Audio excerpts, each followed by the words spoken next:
بسم اللہ الرحمن الرحیم۔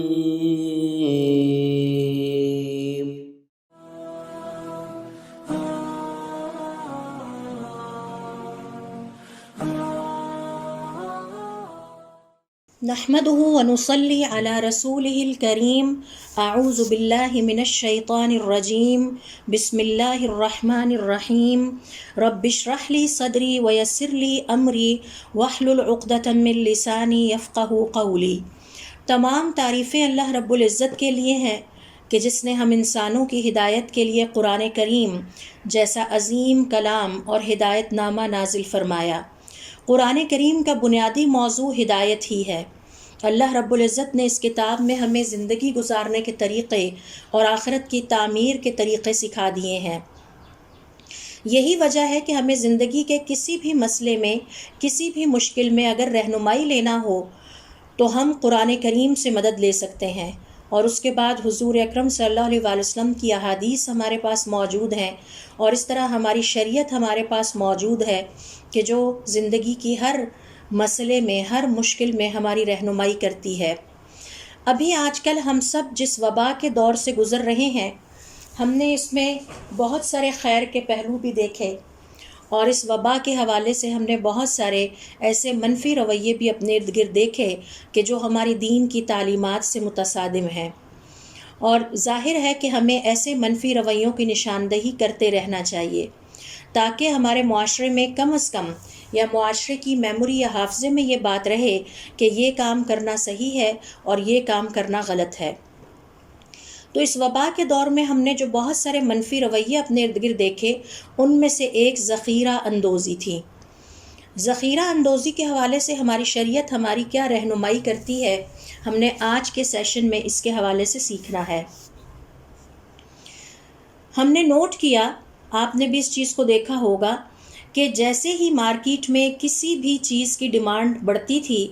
لوگوں کی ضرورت کی وجہ سے لوگوں کی ضرورت بڑھتی تھی، تو ساتھ ہی وہ چیز غائب ہو جاتی تھی، چاہے وہ آٹا ہو،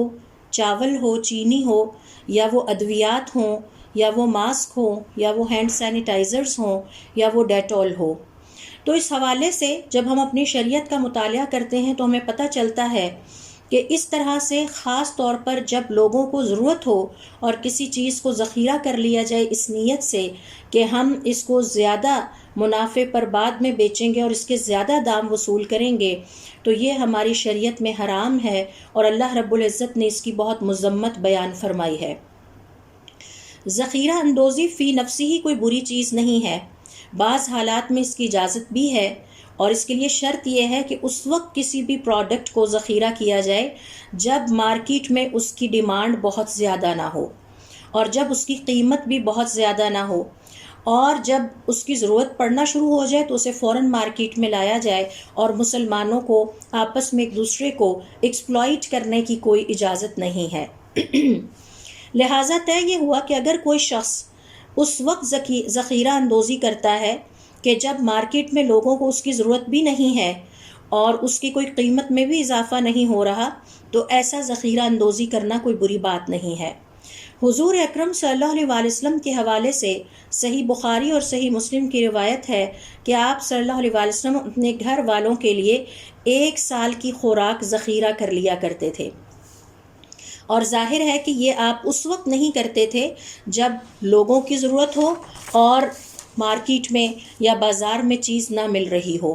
اسی طرح ہمیں یہ بھی ذہن میں رکھنا ہے کہ ذخیرہ اندوزی کرنا صرف کھانے اور پینے کی اشیاء تک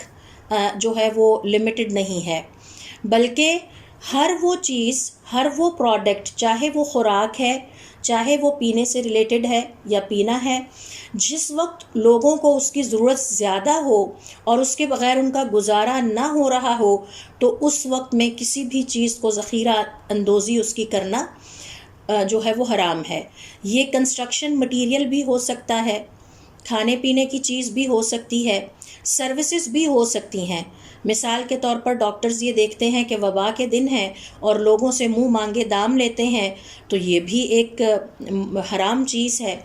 اسی طرح سے ادویات بھی ہو سکتی ہیں، جیسے ہم نے دیکھا کہ جیسے ہی فیس ماسک کی ڈیمانڈ بڑھی اور لوگوں کو اس کی ضرورت پڑی تو یہ بہت مہنگے ہو گئے اور بازار سے غائب بھی ہو گئے۔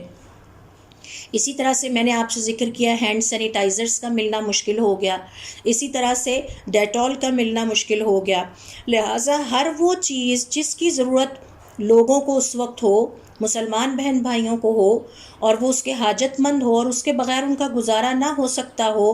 اس وقت اس کو ذخیرہ کر لینا ہماری شریعت میں حرام ہے اور اسے جرم عظیم کہا گیا ہے، کیونکہ اس سے ضرورت مند مسلمان بہن بھائیوں کا استحصال ہوتا ہے،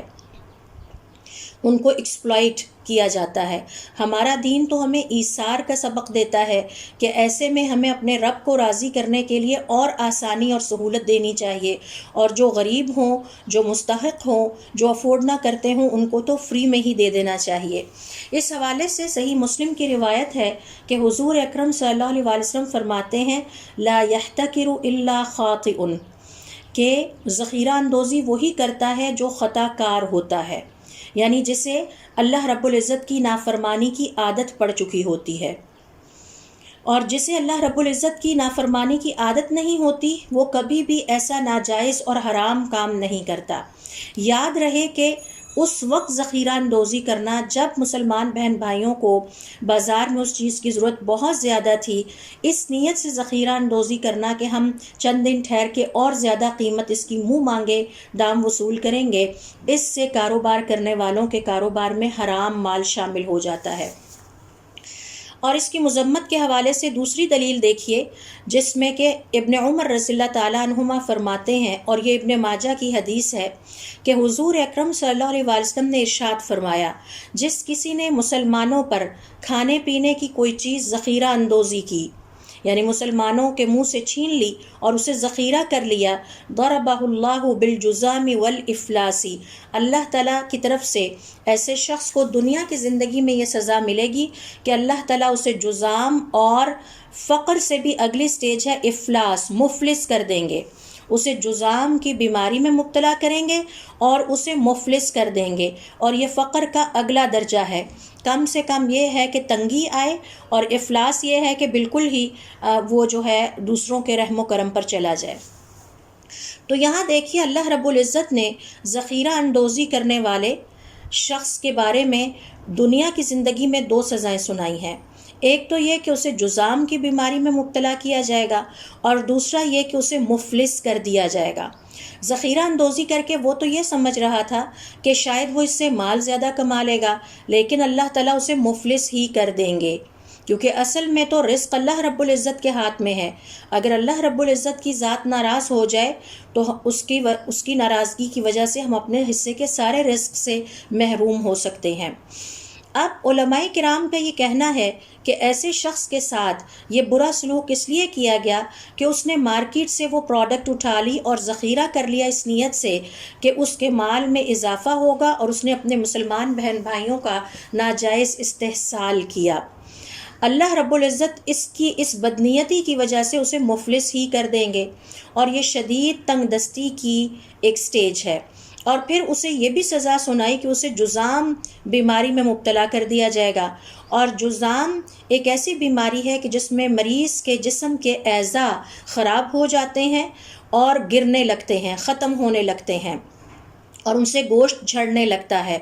بعض اہل علم کے مطابق اس وقت آج کل کے دور میں ہم جو کینسر کا مرض دیکھ رہے ہیں وہ دراصل جزام ہی کی ایک شکل ہے۔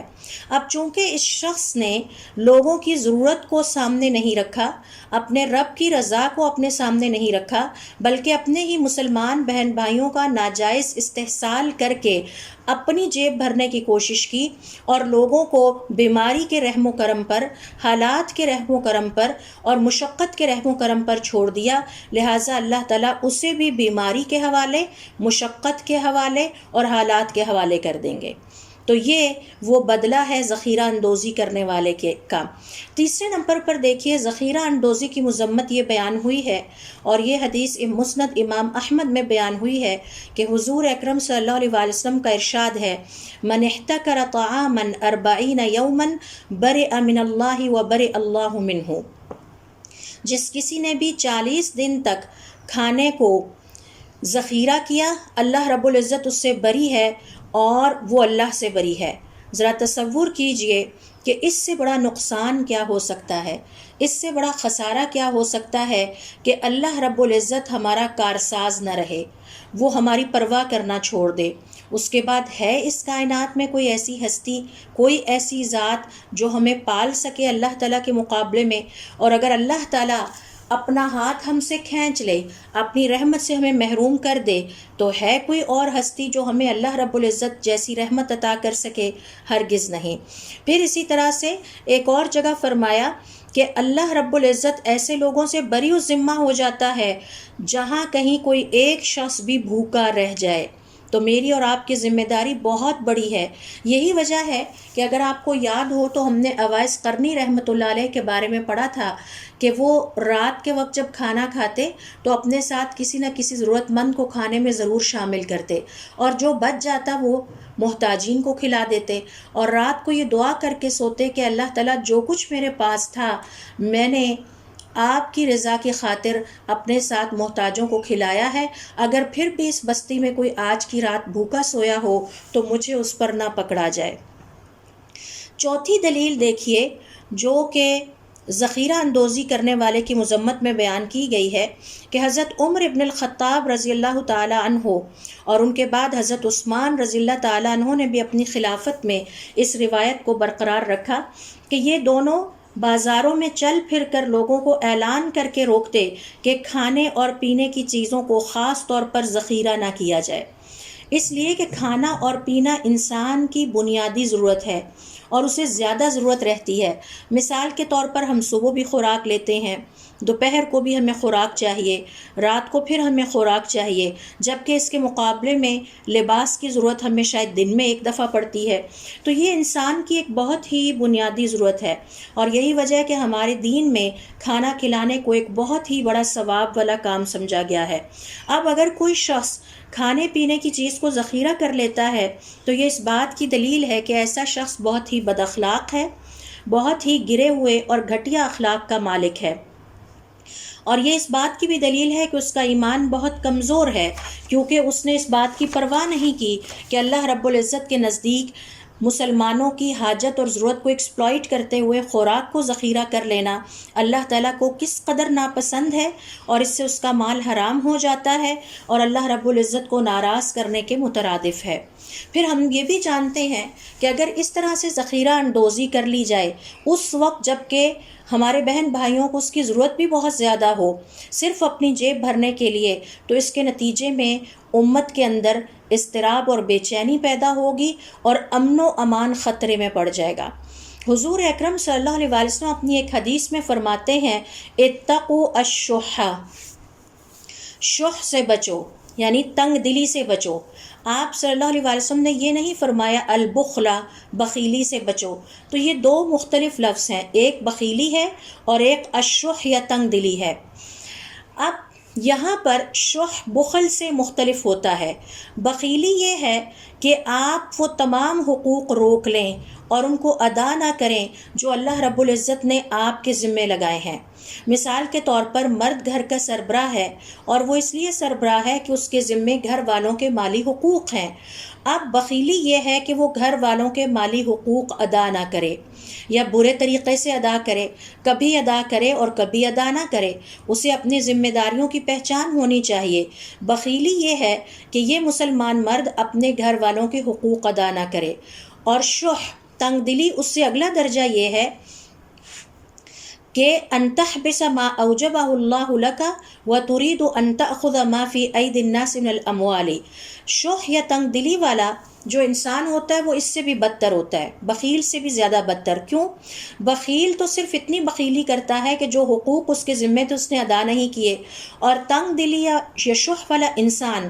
نہ تو اپنی ذمہ داری پوری کرتا ہے کہ دوسروں کے حقوق ادا کرے، الٹا یہ چاہتا ہے جو ان کے پاس ہو وہ مجھے بھی مل جائے۔ مثال کے طور پر وہ مسلمان مرد جو اپنے گھر والوں کے مالی حقوق ادا نہ کرے، الٹا یہ چاہے کہ اس کے بیوی بچوں کے ہاتھ میں جو کچھ ہے وہ بھی اسے مل جائے،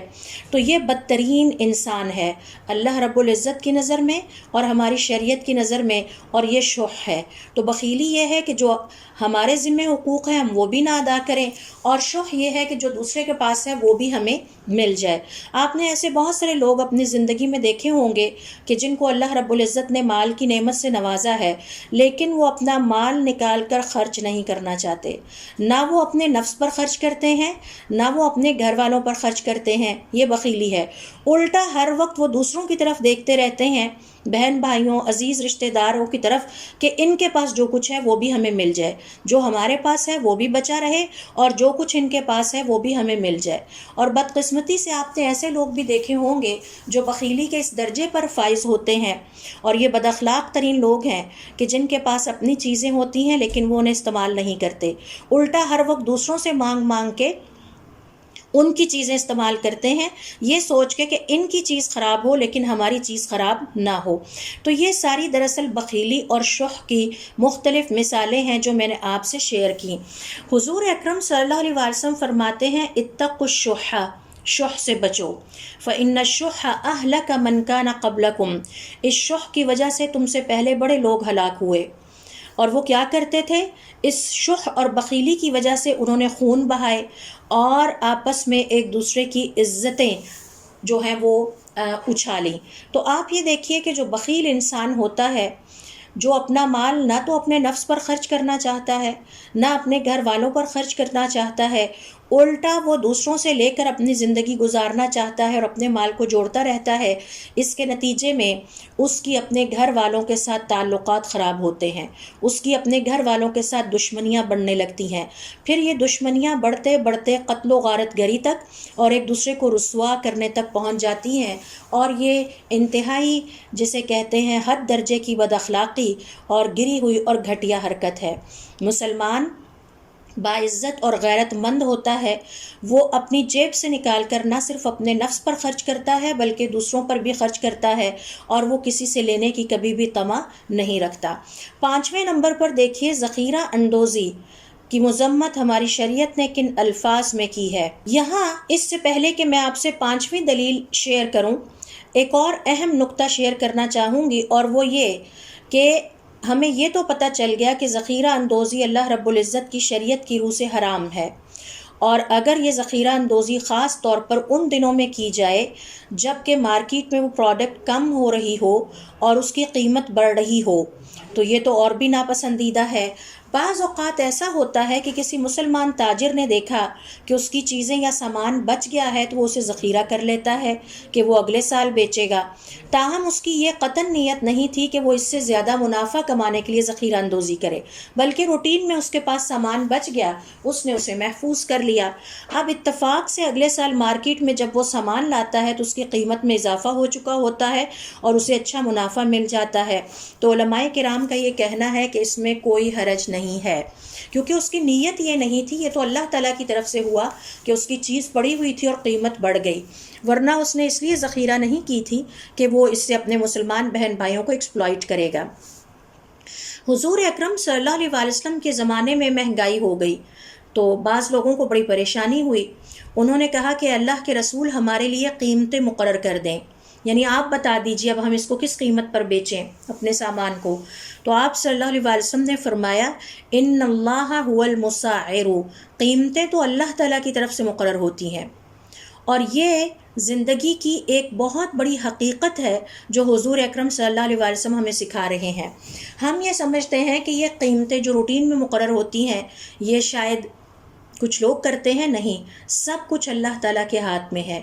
جب اس کا حکم ہوتا ہے تو کسی کو یہ توفیق ملتی ہے کہ وہ قیمت کو کم یا زیادہ کرے، تو قیمتیں اللہ رب العزت مقرر کرتا ہے۔ القابض الباسط الرازق،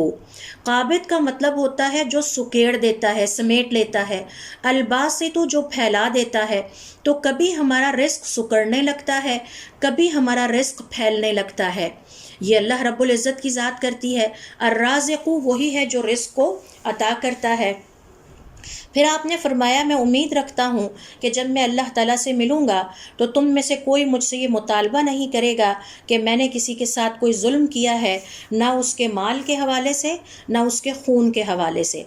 اب اگر کسی تاجر نے اپنے طور پر قیمتوں میں خود ہی اضافہ کر لیا تو اہل علم کا کہنا ہے کہ ایسے میں جو حکمران ہے یا خلیفہ وقت ہے اسے یہ حق حاصل ہے کہ وہ مسلمانوں کے حقوق کے تحفظ کے لیے دخل اندازی کرے اور خود قیمتوں کو مقرر کرے۔ روٹین میں اگر قیمتیں بڑھ رہی ہیں تو اٹس اوکے فائن، لیکن اگر کچھ خاص تاجر اپنے طور پر اس کو بڑھاتے چلے جا رہے ہیں تو ایسے میں وقت کے حکمران پر یہ فرض عائد ہوتا ہے کہ اب وہ اس میں مداخلت کرے اور ان چیزوں کو چیک کرے اور روکے۔ تو اس حوالے سے حضور اکرم صلی اللہ علیہ وسلم کی یہ حدیث ہمارے سامنے رہنی چاہیے کہ تم میں سے جب بھی کوئی اللہ تعالیٰ کی نافرمانی ہوتا دیکھے تو اگر ہو سکے تو اسے ہاتھ سے بدلے۔ تو حکمران کے پاس اتھارٹی ہوتی ہے، اختیار ہوتا ہے، لہٰذا وہ اسے ہاتھ سے بدل سکتا ہے۔ پھر اسی طرح سے دیکھیے چھٹے نمبر پر جو کہ ہمیں دلیل ملتی ہے ذخیرہ اندوزی کے حرام ہونے پر، وہ کیا ہے؟ وہ یہ ہے کہ آپ صلی اللہ علیہ وآلہ وسلم نے اپنی حدیث میں ذخیرہ اندوزی کرنے والے کو خطا کار کہا ہے، گناہ گار کہا ہے، اور یہ کوئی چھوٹا یا معمولی لقب نہیں ہے۔ اللہ رب العزت نے فرعون، حامان اور ان دونوں کے لشکر کو قرآن کریم میں خطا کار کہا ہے۔ سورۃ القصص کی آیت نمبر 8 دیکھیے، جس میں اللہ رب العزت کا ارشاد ہے ان فرعون وحامان وجنودہما کانوا خاطئین، بے شک فرعون اور حامان اور ان دونوں کے لشکر خطا کار تھے۔ تو اس کا مطلب یہ ہوا کہ وہ مسلمان تاجر جو اس وقت ذخیرہ اندوزی کرتا ہے کہ جب مارکیٹ میں مسلمانوں کو اس پروڈکٹ کی ضرورت تھی، اس نیت سے ذخیرہ اندوزی کرتا ہے کہ وہ اس کو بعد میں بیچے گا اور منہ مانگے دام وصول کر کے اپنی جیب بھرے گا، تو وہ فرعون اور حامان والا لقب یا ٹائٹل پاتا ہے اور وہ اللہ کے نزدیک ان کی صف میں کھڑا ہے۔ تو یہ چھٹی دلیل ہے ذخیرہ اندوزی کی مذمت پر ہماری شریعت میں۔ اور پھر 7ویں نمبر پر دیکھیے حضور اکرم صلی اللہ علیہ وآلہ وسلم فرماتے ہیں المحتکر الجالب مرزوق، جو مسلمانوں کے لیے خیر لاتا ہے اللہ رب العزت اسے رزق عطا کرتے ہیں۔ والمحتکر ملعون، اور جو ذخیرہ اندوزی کر لیتا ہے وہ ملعون ہے، یعنی اس پر لعنت کی گئی ہے۔ اور لعنت کرنے سے مراد یہ ہے کہ وہ اللہ رب العزت کی رحمت سے محروم ہو جاتا ہے اور اپنے گناہ کے شر، وبال، آلودگی اور نحوست میں پڑ جاتا ہے۔ 8ویں نمبر پر دیکھیے ذخیرہ اندوزی کی مذمت بیان کرتے ہوئے حضور اکرم صلی اللہ علیہ وآلہ وسلم فرماتے ہیں کہ اللہ رب العزت ایسے لوگوں سے بری ہو جاتا ہے، اور میں نے اس کی پہلے آپ سے تشریح بیان کر دی ہے کہ بری ہو جانے سے کیا مراد ہے کہ ایسے شخص کو اب اللہ رب العزت کی طرف سے کوئی مدد نہیں آئے گی۔ پھر اسی طرح سے 9ویں نمبر پر دیکھیے کہ حضور اکرم صلی اللہ علیہ وآلہ وسلم نے ایسے لوگوں سے برات کا اظہار کیا کہ جو مسلمانوں کو دھوکہ دہی سے کوئی چیز کھانے یا پینے کی فروخت کرتے ہیں۔ تو یہ وہ چند دلیلیں ہیں کہ جس سے ہمیں پتہ چلتا ہے کہ ذخیرہ اندوزی اللہ رب العزت کی کس قدر عظیم نافرمانی ہے، اور یہ کبیرہ گناہوں میں سے ایک ہے، اور اس کے کرنے سے مسلمان تاجر اپنے مال کو حرام کر لیتا ہے۔ اور ہم سب جانتے ہیں کہ حرام کھانے والوں کی نہ نماز قبول ہوتی ہے نہ دعا قبول ہوتی ہے، کیونکہ وہ اللہ رب العزت کو ناراض کر کے اپنے آپ کو اللہ تعالیٰ کی رحمت سے محروم کر لیتے ہیں۔ اسی طرح سے ذخیرہ اندوزی کی ایک شکل یہ ہے کہ مارکیٹ میں چیز تو لے آئیں لیکن اس کے دام زیادہ وصول کرنے کے لیے اس میں اس طرح سے ڈنڈی مار دیں، خفیہ سے طریقے سے سیکرٹ اسٹریٹجیز ایسی اپنائیں کہ جس کے نتیجے میں لوگوں کی ضرورت بھی پوری نہ ہو اور ان سے دام بھی زیادہ وصول کر لیے جائیں۔ مثال کے طور پر آپ نے دیکھا ہوگا کہ جو اور ابن حجر رحمۃ اللہ علیہ فرماتے ہیں، آپ نے دیکھا ہوگا کہ بعض کھانے پینے کی ایسی اقسام ہیں چیزوں کی کہ جنہیں کسی پیک کے اندر پیک کیا جاتا ہے، پیکٹ کے اندر، اور پیکٹ کے اندر خوراک کم ہوتی ہے، ہوا زیادہ بھری ہوتی ہے۔ خریدنے والا سمجھتا ہے کہ وہ اتنا بڑا پیکٹ خرید رہا ہے اور اس کی منہ مانگے قیمت ادا کرتا ہے، اور گھر جا کے جب وہ کھولتا ہے تو اس میں سے آدھی جتنا پیکٹ نظر آ رہا ہوتا ہے اس سے آدھی مقدار میں خوراک برآمد ہوتی ہے یا دوائی نکلتی ہے. تو یہ بھی ذخیرہ اندوزی کی ایک شکل ہے کہ مسلمانوں سے دام تو زیادہ وصول کیے جائیں لیکن ان کو دیا کم جائے. اور اس کو اللہ رب العزت نے قرآن کریم میں تطفیف کہا ہے، یعنی ڈنڈی مارنے والے. پھر اسی طرح سے ہم دیکھتے ہیں کہ ٹنس کے اندر خوراک بند ہوتی ہے. آپ ایک ٹن خریدتے ہیں، آپ دیکھ رہے ہیں کہ ایک بہت بڑا ٹن ہے، لیکن گھر جا کے جب آپ اس کو کھولتے ہیں تو اس میں سے مقدار خوراک کی یا میڈیسن کی کم نکلتی ہے. تو اس طرح مسلمان تاجر یہ سمجھتا ہے کہ اس نے آپ سے 1 کلو کی قیمت وصول کی لیکن آپ کو آدھا کلو چیز دی، اور وہ بڑا عقل مند ہے، باقی کے پیسے اس نے اپنی جیب میں ڈالے اور آپ سے منہ مانگے جو ہیں وہ دام ریسیو کیے. جبکہ وہ اس بات کو بھول جاتا ہے. ابن حجر رحمۃ اللہ علیہ فرماتے ہیں تطفیف یا ڈنڈی مارنا کبیرہ گناہوں میں سے ایک ہے. یہ چوری کی ایک قسم ہے اور یہ خیانت کی ایک قسم ہے. اور اس کے بارے میں قرآن کریم میں اللہ رب العزت نے ہر طرح کی ڈنڈی مارنے والوں کو، ہر طرح کی ڈنڈی مارنے والے، یعنی یہ ڈنڈی مارنا سروسز میں بھی ہو سکتا ہے کہ ڈاکٹر آپ سے منہ مانگے دام وصول کر کے آپ کا علاج کرے لیکن علاج کرتے ہوئے آدھی سروسز آپ کو دے اور آپ کو پتہ ہی نہیں چلا. اسی طرح سے استاد بھی ڈنڈی مارتا ہے کہ وہ آپ کو علم کم دیتا ہے جبکہ اپنی فیس پوری کی پوری وصول کرتا ہے. تو یہ کبیرہ گناہوں میں سے ایک ہے، یہ چوری ہے اور یہ خیانت کی ایک شکل ہے. اللہ رب العزت نے اس کی حرمت کو بیان کرتے ہوئے، یعنی اس کے حرام ہونے کو بیان کرتے ہوئے فرمایا وَيْلٌ لِّلْمُطَفِّفِينَ، تباہی ہے ڈنڈی مارنے والوں کے لیے. یہاں ویل سے مراد جہنم کی ایک ایسی وادی ہے کہ جس میں اگر ساری دنیا کے پہاڑ ڈال دیے جائیں تو یہ پگھل جائیں. تصور کیجئے صرف ایک وادی اس قدر شدید ہے. اور یہ کن لوگوں کے لیے ہے؟ جو تطفیف کرتے ہیں، جو ڈنڈی مارتے ہیں، جو دیتے وقت کم سے کم دیتے ہیں اور لیتے وقت منہ مانگے اور اپنی پسند کے زیادہ سے زیادہ دام وصول کرتے ہیں. پھر اسی طرح سے دیکھیے کہ ہمیں قرآن کریم کے مطالعے سے پتہ چلتا ہے اور حضور اکرم صلی اللہ علیہ وسلم کی سیرت طیبہ کے مطالعے سے پتہ چلتا ہے کہ جب آپ مدینہ تشریف لے گئے تو آپ نے دیکھا کہ مدینہ کے لوگ ناپ تول اور وزن میں ڈنڈی مارتے تھے. تو آپ صلی اللہ علیہ وسلم نے اللہ کے حکم سے ان پر یہ آیات تلاوت کی وَيْلٌ لِّلْمُطَفِّفِينَ، ڈنڈی مارنے والوں کے لیے جہنم کی وہ وادی ہے کہ جس میں اگر دنیا بھر کے پہاڑ ڈال دیے جائیں تو وہ سارے پگھل کر بہہ جائیں گے. تو اس کے بعد راوی کہتے ہیں کہ ہم نے دیکھا کہ مدینہ کے لوگ ناپ تول میں بہت اچھے ہو گئے. اور اس حوالے سے حضور اکرم صلی اللہ علیہ وسلم نے ہماری جو رہنمائی فرمائی ہے وہ یہ ہے کہ اللہ رب العزت نے قرآن کریم میں ہمیں ایک اہم ترین حقیقت سے آگاہ کیا ہے. اور وہ حقیقت یہ ہے کہ جب اللہ تعالیٰ نے آسمانوں اور زمین کو پیدا کیا تو اس کی بنیاد عدل و انصاف پر رکھی. اور یہ بہت اہم نقطہ ہے، زمین اور آسمانوں کی بنیاد عدل و انصاف پر رکھی. اور اس کے لیے دیکھیے سورۃ الرحمن کی آیت نمبر 7 جس میں اللہ رب العزت کا ارشاد ہے وَالسَّمَاءَ رَفَعَهَا وَوَضَعَ الْمِيزَانَ، اور اللہ تعالیٰ نے اس آسمان کو بلند کیا اور اس کا ایک بیلنس مقرر کر دیا، میزان.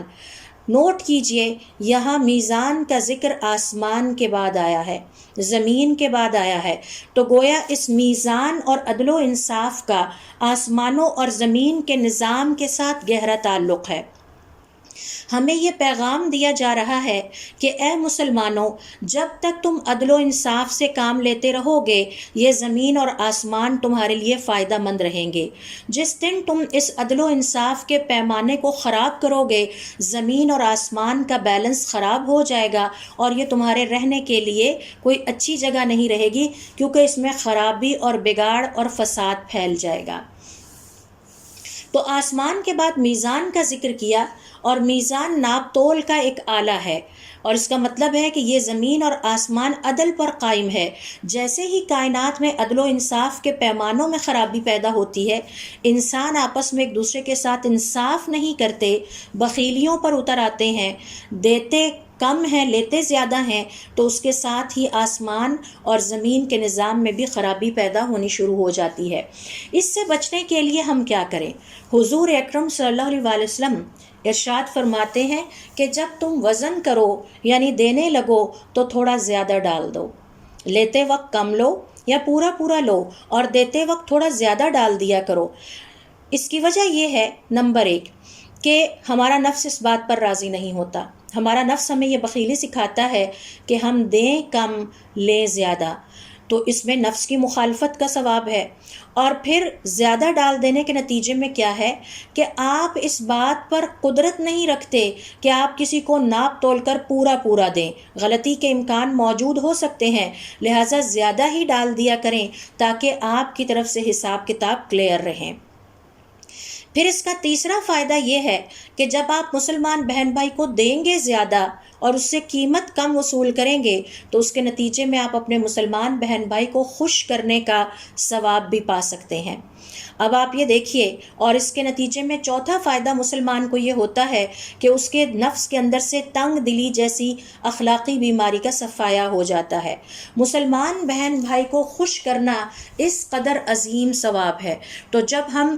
کسی کو زیادہ دیتے ہیں، چاہے وہ خوراک ہے، ادویات ہیں، تھوڑا زیادہ ڈال دیتے ہیں، یا وہ ہماری سروسز ہیں، تو اس کے نتیجے میں ہمارا مسلمان بہن بھائی خوش ہوگا، وہ ہمارے رزق اور مال میں ہمیں برکت کی دعائیں دے گا، اور اس کی وجہ سے اللہ رب العزت ہم سے خوش ہوں گے، باوجود اس کے کہ ہم نے بازار میں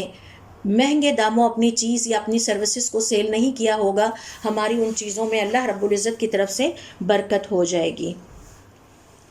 پھر اسی طرح سے دیکھیے، آپ صلی اللہ علیہ وسلم اپنی ایک حدیث میں فرماتے ہیں پانچ کے بدلے میں ہیں۔ آپ سے پوچھا گیا کہ وہ کیا ہے، اور اس حدیث کو بہت غور سے سننے کی ضرورت ہے۔ ہم اپنا خود سیلف ایویلیویشن، محاسبہ نفس کر سکتے ہیں۔ آپ صلی اللہ علیہ وسلم نے فرمایا 5 چیزوں سے بچنا، اگر تم ان 5 میں مبتلا ہوئے تو 5 تمہارے سامنے آئیں گی۔ نمبر 1، جب بھی کسی قوم میں فحاشی، بے حیائی، عریانی پھیل جاتی ہے تو اللہ رب العزت کے حکم سے اس قوم میں طاعون اور وبا کثرت سے پھیلنے لگتی ہے۔ فحاشی اور بے حیائی اور عریانی کی مختلف شکلیں آج ہمارے معاشرے میں موجود ہیں۔ ہم میڈیا پہ جو کچھ دیکھتے ہیں وہ فحاشی، بے حیائی اور عریانی ہے، اور ہم اس کو ناپسندیدگی کی نظر سے بھی نہیں دیکھتے بلکہ الٹا پسندیدگی کی نظر سے دیکھتے ہیں، اور یہ گناہ در گناہ ہے۔ اسی طرح سے ہمارے گھروں میں جو خوشی کی مختلف تقریبات منعقد ہوتی ہیں وہ بھی فحاشی، بے حیائی، عریانی اور اختلاط سے بھرپور ہوتی ہیں۔ تو اللہ رب العزت کی طرف سے اعلان ہے کہ جب کسی قوم میں فحاشی، بے حیائی اور عریانی عام ہو جاتی ہے تو پھر ایسی قوم میں طاعون اور وبا کی بیماریاں کثرت سے پھیل جاتی ہیں۔ اور علماء کرام کا یہ کہنا ہے کہ طاعون کی ایک شکل کینسر بھی ہے، جو ہم اس وقت اپنے معاشرے میں بہت زیادہ پھیلتا ہوا دیکھ رہے ہیں۔ تو اس لحاظ سے دوسرے نمبر پر آپ صلی اللہ علیہ وسلم نے فرمایا، اور جب بھی کوئی قوم لینے اور دینے کے پیمانوں میں گڑبڑ کرنے لگتی ہے، ناپ اور تول کے پیمانوں میں گڑبڑ کرنے لگتی ہے، یعنی بخیلی پر اتر آتی ہے،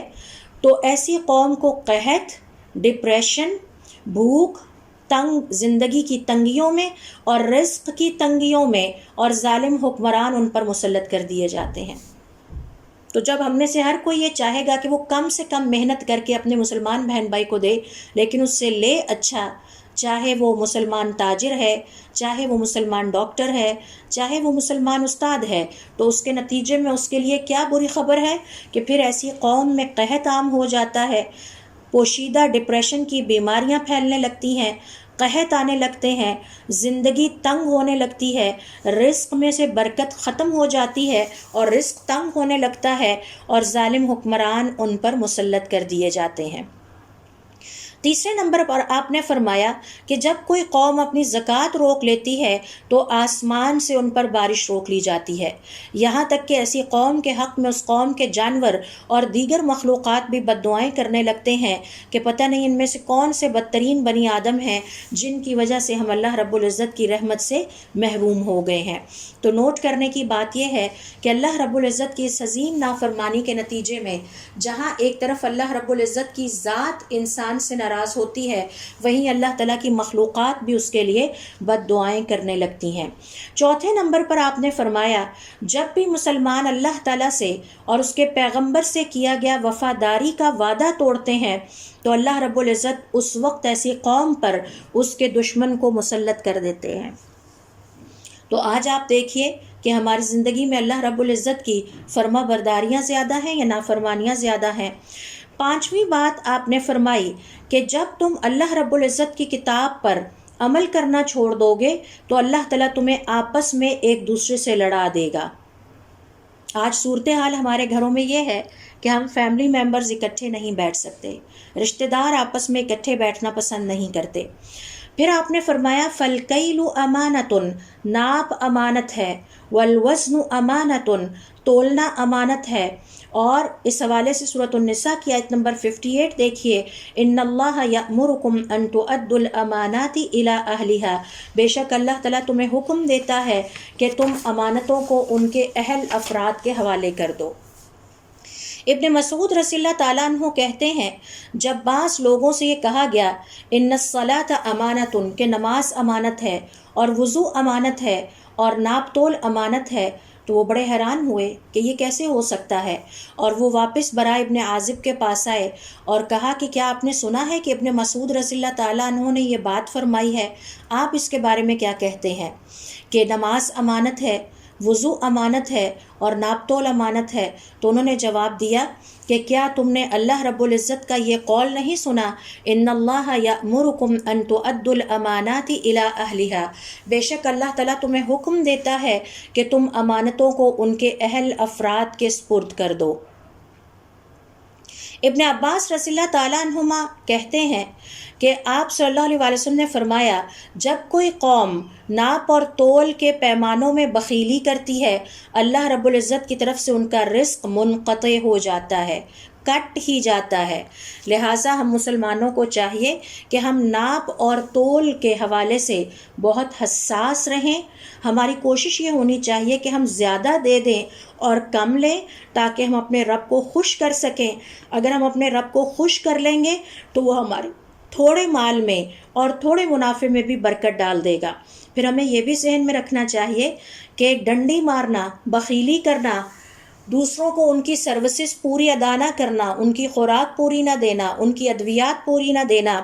یہ دراصل اس بات کی دلیل ہے کہ ایسا مسلمان ایثار جیسی عظیم اخلاقی صفت سے محروم ہے۔ اللہ رب العزت نے قرآن کریم میں اپنے ان مسلمان بندوں اور فرما برداروں کی بہت تعریف کی ہے جو ضرورت ہونے کے باوجود اپنی چیز دوسروں کو ایثار کرتے ہوئے دے دیتے ہیں۔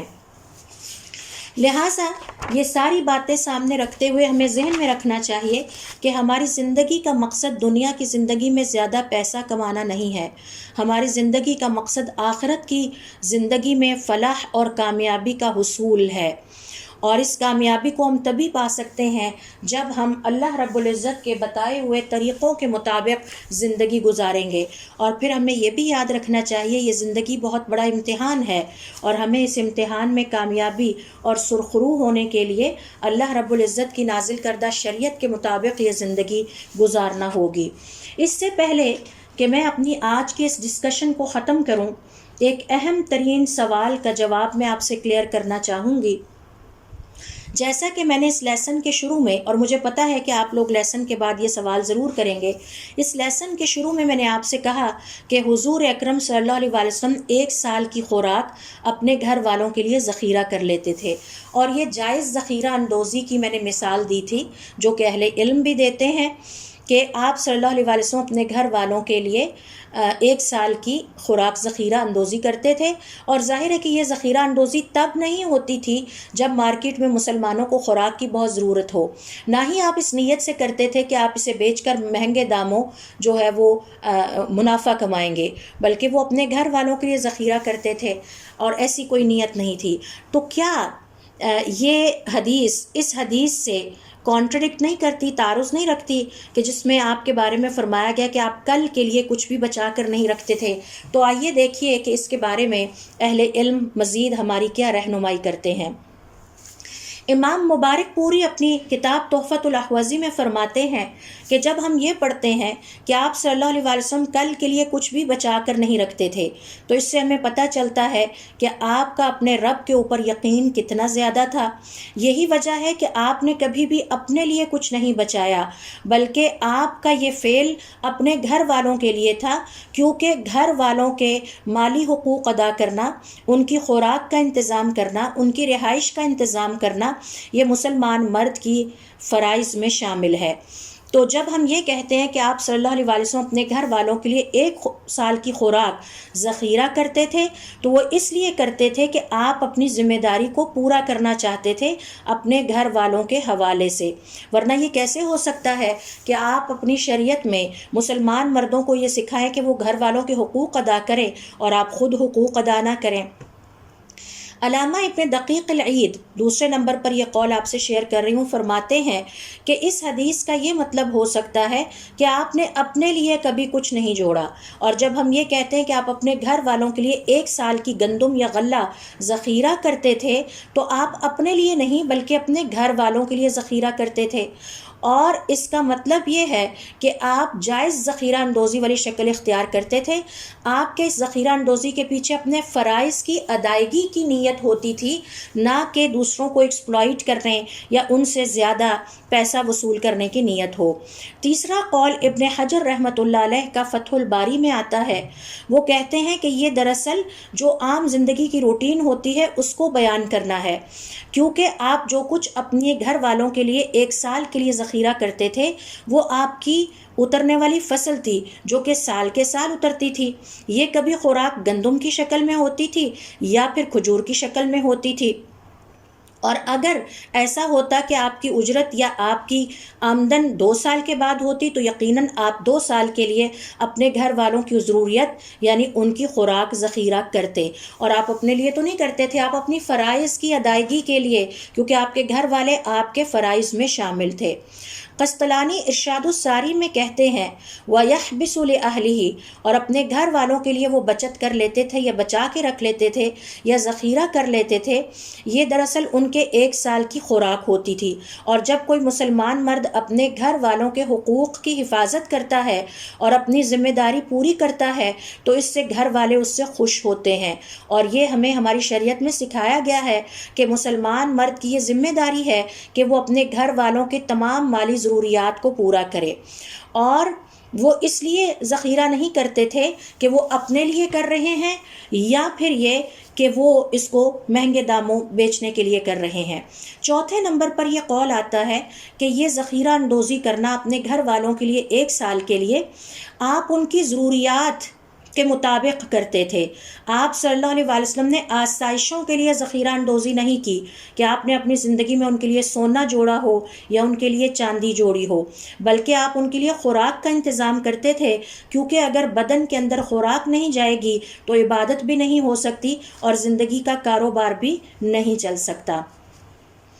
کیونکہ سونا اور چاندی کی آپ صلی اللہ علیہ وسلم کو کبھی بھی اپنی زندگی میں طلب نہیں رہی، اور نہ ہی تعیش پرستی جیسی نافرمانی اور اسراف جیسی نافرمانی کا حضور اکرم صلی اللہ علیہ وسلم کی زندگی میں کوئی وجود تھا، بلکہ اپنی ایک حدیث میں آپ صلی اللہ علیہ وسلم فرماتے ہیں اگر میرے پاس احد جتنا پہاڑ سونے کا ہو تو میں 3 دن بھی نہ گزرنے دوں اور اسے سارے کا سارا اللہ رب العزت کی راہ میں اس کے دین کے لیے خرچ کر دوں۔ تو آپ نے اپنے گھر والوں کے لیے سونا نہیں جوڑا، نہ آپ نے چاندی جوڑی، نہ آسائشیں جوڑی۔ لگژریز اور نیسیسٹیز میں ہمیں یہاں فرق کرنا ہے۔ آپ نے اپنے گھر والوں کی ضروریات پوری کی، ان کی خوراک کا انتظام کیا، اور اس لیے کہ آپ کی انکم ہی سال کے بعد ہوتی تھی فصل کی شکل میں، میری اور آپ کی انکم کی طرح نہیں جو ہر مہینے ہوتی ہے۔ اس لیے گھر والوں کے لیے 1 سال کی خوراک یا ان کی ضروریات کے مطابق جوڑنا یا ذخیرہ کرنا مستحب ہے، اس پر تمام علماء کا اتفاق ہے، اور یہ اتنی خوراک اور اتنی اماؤنٹ ہو سکتی ہے کہ جو ان کے لیے سال بھر کے لیے کافی ہو۔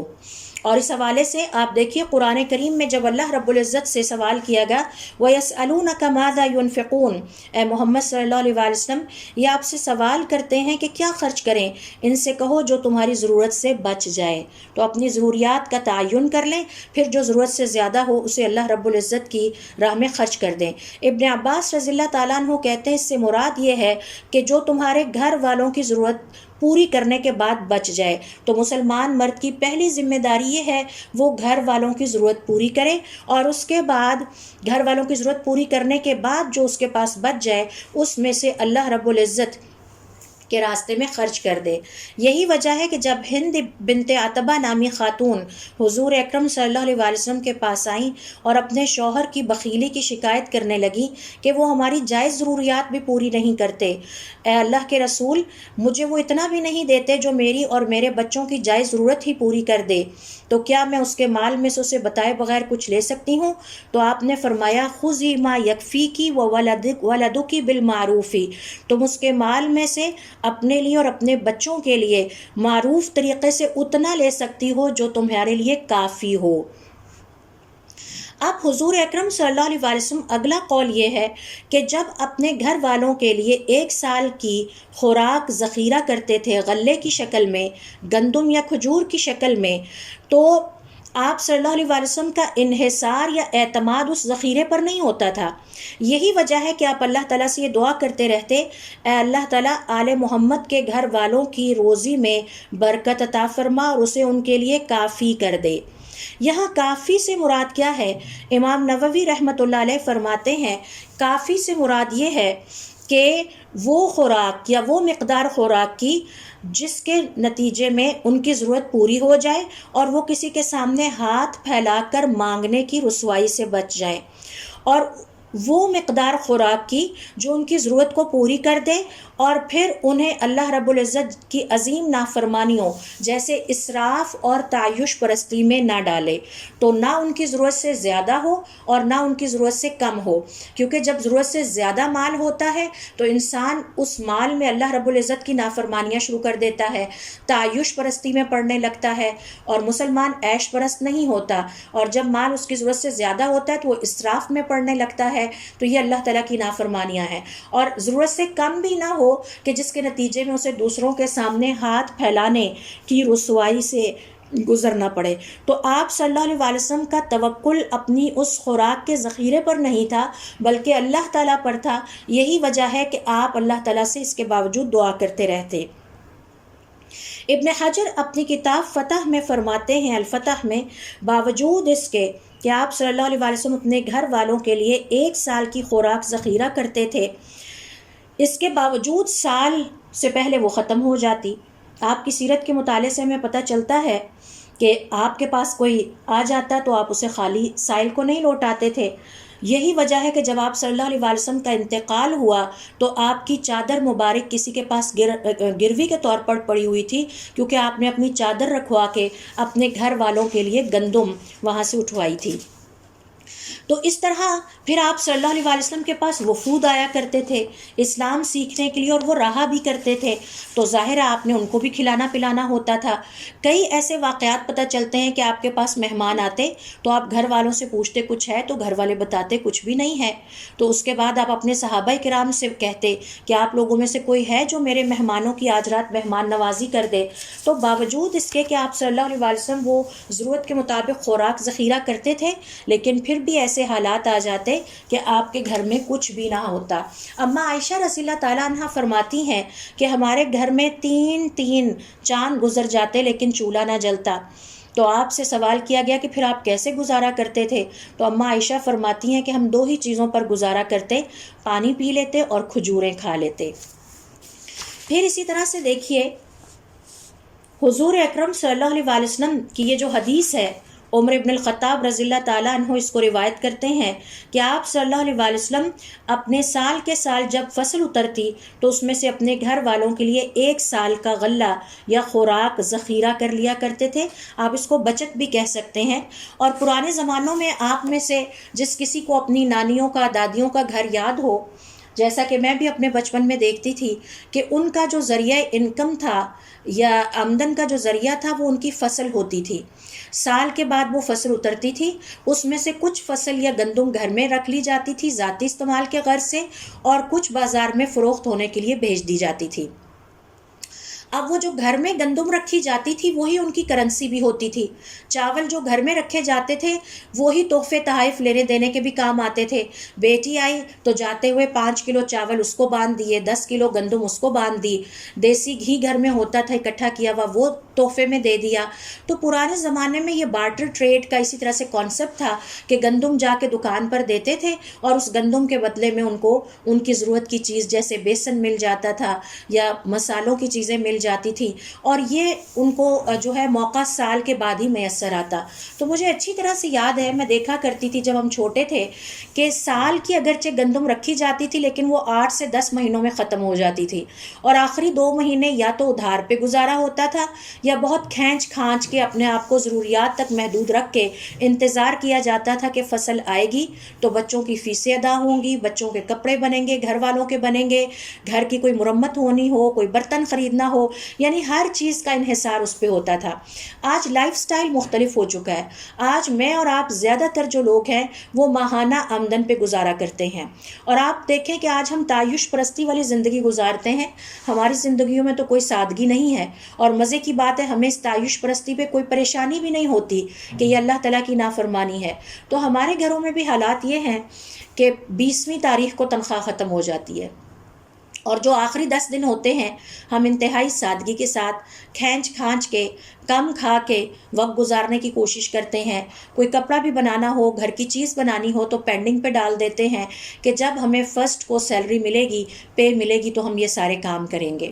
تو اس طرح سے دیکھیے کہ یہ اس وقت کا طریقہ کار یہ تھا کہ سال کے سال فصل اترتی تھی، کچھ اس میں سے مارکیٹ میں بکنے کے لیے چلی جاتی، کچھ گھر والوں کے لیے ذخیرہ کر لی جاتی۔ جبکہ آج ہم سال کی فصل ذخیرہ نہیں کرتے کیونکہ ہم ہر مہینے تازہ آٹا بھی لے آتے ہیں، ہر ہفتے ہمارے گھر میں تازہ راشن بھی آ جاتا ہے۔ تو آج صورتحال مختلف ہے، لیکن اس سے علماء کرام یہ کلیہ اخذ کرتے ہیں کہ اپنے گھر والوں کے لیے 1 سال کی روزی کا بندوبست یا بچت ہونی چاہیے۔ اس کی وجہ یہ ہے کہ جیسے ابھی اس وبا کے دور میں ہم نے دیکھا کہ کچھ فیملیز کا سورس آف انکم پچھلے 6 ماہ سے منقطع ہے۔ بعض اوقات گھر کا سربراہ بیمار بھی ہو سکتا ہے، اس کا سورس آف انکم ختم ہو جاتا ہے، وبائیں پھیل جاتی ہیں، زلزلے آ جاتے ہیں، کوئی ایسا سیٹ بیک آ جائے تو ظاہر ہے کہ خرچے نہیں رکتے، آمدن رک سکتی ہے۔ تو زندگی کا ایک اہم لائف سکل یہ ہے کہ ہمارے پاس ہمارے گھر والوں کی ضروریات،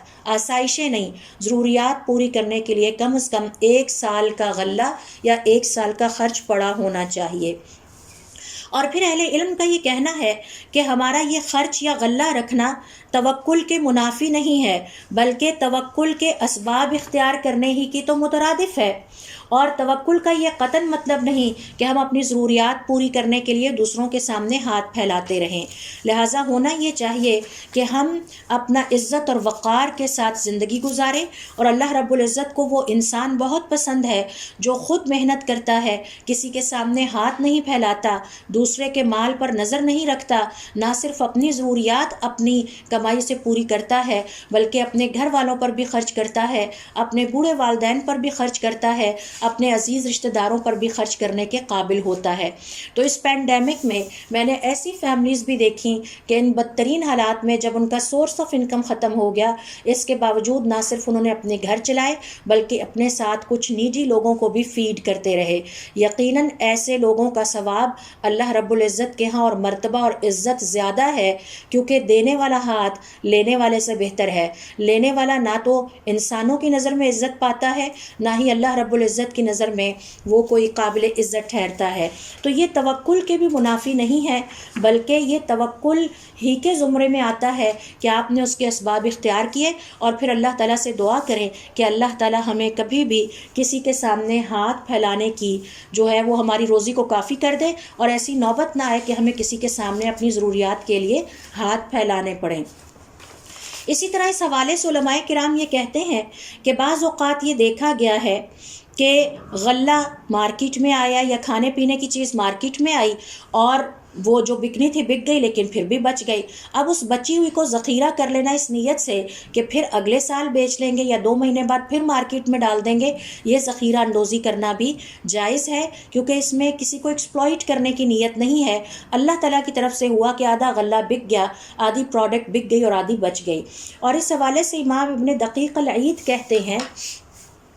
کہ بعض کمپنیوں کو دیکھا گیا ہے کہ جو خوراک بناتی ہیں اور پھر ان کو پیک کرتی ہیں اور ان کو پریزرویٹیوز کے ذریعے سے محفوظ کر لیتی ہیں اور پھر وہ 30 سال تک وہ خوراک کام آتی ہے. تو یہ دراصل وائز یوز آف ریسورسز یا گڈ مینجمنٹ سکل، حسن انتظام کے زمرے میں آتا ہے. اور ظاہر ہے کہ ہو سکتا ہے اس سال پروڈکٹ زیادہ ہو گئی لیکن اگلے سال ممکن ہے سیلاب آ جائے اور فصل ضائع ہو جائے. تو پھر بھی اگر آپ اس بات کا ذریعہ بنے کہ مسلمانوں کی خوراک میں تسلسل رہا اور آپ کے حسن انتظام کی وجہ سے مارکیٹ میں غلے کی، آٹے کی، چینی کی قلت پیدا نہیں ہوئی، تو اللہ رب العزت کے نزدیک آپ کا یہ عمل اس کو بہت محبوب ہے. یہ کوئی عقل مندی نہیں ہے کہ چیز بچ گئی تو اسے پھینک دیا اور ضائع کر دیا، بلکہ اسے سنبھال لیا جائے، ہو سکتا ہے وہ بعد میں کام آ جائے. تو اس لیے جو کمپنیاں اس طرح سے کرتی ہیں وہ بہت اچھا کرتی ہیں. اور ہم دیکھتے ہیں کہ ایسے حالات بھی آ جاتے ہیں کہ جب کبھی قوموں کو جنگوں کے حالات سے گزرنا پڑتا ہے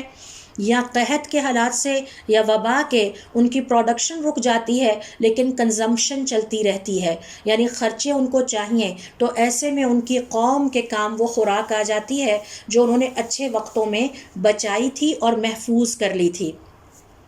سورہ یوسف میں دیکھیے کہ اللہ رب العزت نے ہمارے سامنے مثال بیان کی ہے کہ حضرت یوسف علیہ السلام سے بادشاہ نے ذکر کیا کہ میں نے یہ خواب دیکھا ہے. تو اللہ رب العزت کے حکم سے آپ نے تعبیر بیان کی کہ کچھ سال آپ پر خوشحالی کے آئیں گے اور کچھ سال آپ پہ بدحالی کے آئیں گے. تو جب خوشحالی کے سال ہوں آپ لوگ اس میں خوب اپنی خوراک ذخیرہ کر لیں، اور جب بدحالی کے سال آئے تو حضرت یوسف علیہ السلام کی شخصیت کا ایک پہلو یہ ہے، ان کا حسن انتظام یہ تھا کہ نہ صرف انہوں نے اپنی قوم کی غذائی ضروریات کو پورا کیا بلکہ ارد گرد کی جو نیبرنگ قومیں تھیں ان کی غذائی ضروریات کو بھی پورا کیا. اور ہم سب جانتے ہیں کہ آپ کے بھائی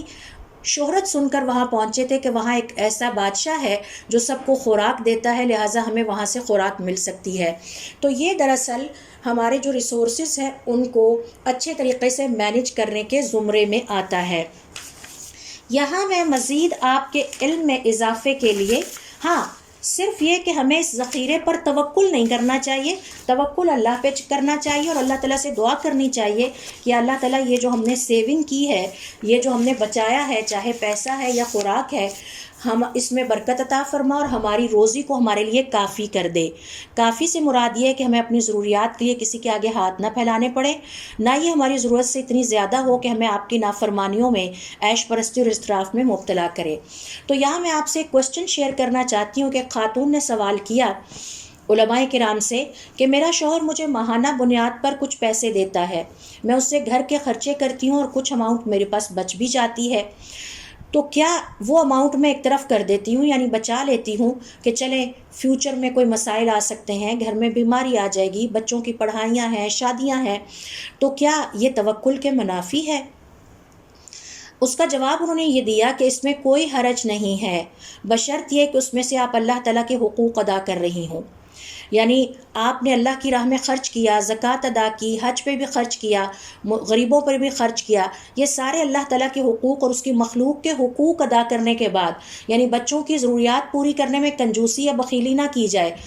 آسائشیں ہمارا فرض نہیں ہے. پھر آپ کے پاس وہ اماؤنٹ بچ جاتی ہے اور آپ اس کو سیونگ کی نیت سے رکھ لیتی ہیں، تو یہ توکل کے منافی نہیں ہے، بلکہ اسباب کے اختیار کرنے میں یہ ہے کہ آپ صلی اللہ علیہ وسلم اپنے گھر والوں کے لیے 1 سال کی خوراک ذخیرہ کرتے تھے. اور ابن دقیق العید اسی حوالے سے کہتے ہیں کہ اہل علم کا اس بات پر اتفاق ہے کہ اپنے گھر والوں کے لیے 1 سال کی بچت رکھنا یا اس کے برابر غلہ رکھنا تاکہ ان کی ضروریات پوری کی جا سکے. یہاں پھر میرا زور لفظ ضروریات پر ہے، تعیش پرستی یا آسائشوں یا لگژریز پر نہیں ہے، تو اس میں کوئی حرج نہیں ہے، کیونکہ آپ صلی اللہ علیہ وسلم نے قربانی کے گوشت کے بارے میں بھی فرمایا، کھاؤ پیو اور کھلاؤ اور اسے ذخیرہ کر لو. تو اس لیے ذخیرہ کرنا توکل کے منافی نہیں ہے، بلکہ یہ اسباب مشروعہ کو یا شرعی اسباب کو اختیار کرنے کے مترادف ہے۔ ہاں، ہمارا توکل اور اعتماد ہماری بچت پر نہیں بلکہ اللہ رب العزت کے اوپر ہونا چاہیے، اور اللہ تعالیٰ سے ہمیں یہ دعا کرتے رہنا چاہیے کہ اللہ تعالیٰ ہماری خوراک میں، ہماری اس جو ہم نے ذخیرہ کی ہے اپنے گھر والوں کے لیے، چاہے وہ پیسے کی شکل میں کیا ہے یا خوراک کی شکل میں، اس میں برکت عطا فرما، اور ہمیں کسی کے سامنے اپنی ضروریات کے لیے ہاتھ پھیلانے کی ذلت اور رسوائی سے محفوظ فرما۔ تو اللہ رب العزت ہم سب کو اپنا دین سیکھنے کی توفیق عطا فرمائے، اس پر عمل کرنے کی توفیق عطا فرمائے، اور پھر ہمیں چاہیے کہ ہم اپنے پیاروں کو بھی یہ سکھائیں، اور اللہ رب العزت سے اس بات کی دعا کریں کہ اللہ تعالیٰ ہمیں دنیا اور آخرت میں اپنی ذمہ داریوں سے احسن طریقے سے ہمیں اپنی ذمہ داریاں نبھانے کی توفیق عطا فرمائے۔ سبحانک اللہم و بحمدک اشہد ان لا الہ الا انت استغفرک و اتوب الیک۔